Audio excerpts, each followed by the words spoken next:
মানুষের জীবনের প্রতি একটু মায়া নাই।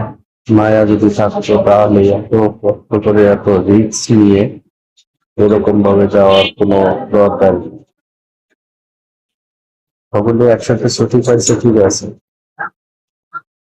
কিন্তু যাওয়ারও তো একটা ইয়ে আছে, সে বাঁচবে কি মরবে তার কোনো হুঁশ নাই, জ্ঞান নাই।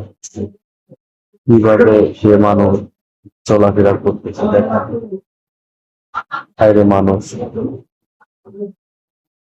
এখান থেকে পড়লে কি অবস্থা হবে, বাঁচবে কি মরবে তার কোনো নিশ্চয়তা নাই, আনন্দই বড় মনে করে। আপনি কি মনে করতেছেন এটা কোন দেশ? এটা বাংলাদেশ।